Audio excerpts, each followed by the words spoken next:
Oke, standby, kamera ready, sound ready, 3, 2, 1, action. Halo guys.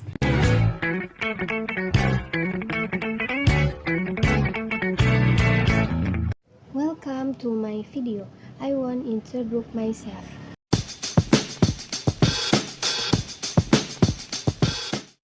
I'm from the Dakwah Management Study Program.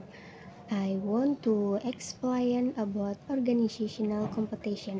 So, listen to me please and don't forget to like and comment.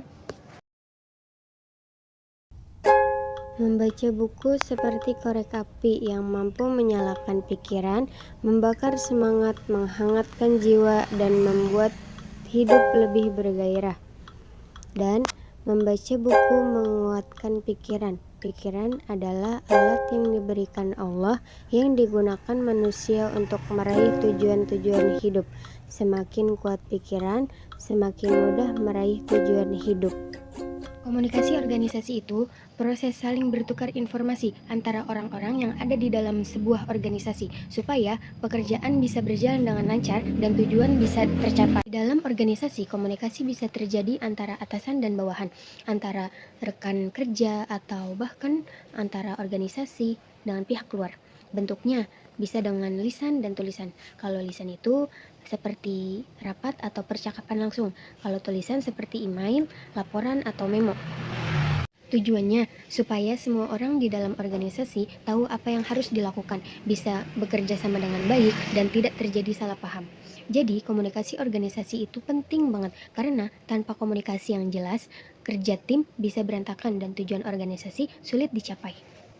Cikal bakal ilmu komunikasi itu sendiri sebenarnya tampil pada zaman Yunani kuno yang digagas oleh Aristoteles. Dalam gagasan tersebut, ia menyebut bahwa di dalam komunikasi itu terdapat komunikator, pesan, dan penerima. Di dalam perkembangan selanjutnya, gagasan tersebut terus berkembang, kemudian melahirkan dua bentuk komunikasi yang masing-masing berkembang di benua yang berbeda. Yang pertama, ilmu publisistik di Jerman, dan kedua, ilmu komunikasi massa di Amerika. Perpaduan kedua inilah yang menghasilkan dan meneteskan ilmu komunikasi yang kita kenal sekarang ini. Di sini komunikasi terlihat melalui partisipasi warga negara di dalam berdemokrasi, di mana seorang orator menyusun suatu argumen yang dipresentasikan dalam suatu pidato kepada khalayak. Di Indonesia sendiri, ilmu komunikasi baru muncul dalam berbagai diskusi dan seminar pada awal tahun 1970-an. Sehingga nama ilmu komunikasi semakin mencuat sebagai disiplin ilmu yang resmi di Indonesia. Secara umum, bidang-bidang ilmu komunikasi pada periode komunikasi ini diantaranya peranan komunikasi dalam kehidupan sosial, komunikasi dan pendidikan, penelitian komunikasi komersial, dan lain-lain.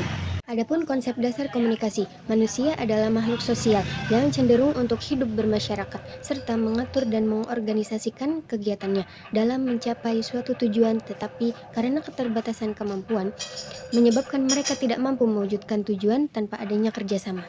Okay, just this for me. I hope that the knowledge I have conveyed will be of benefit to the listener.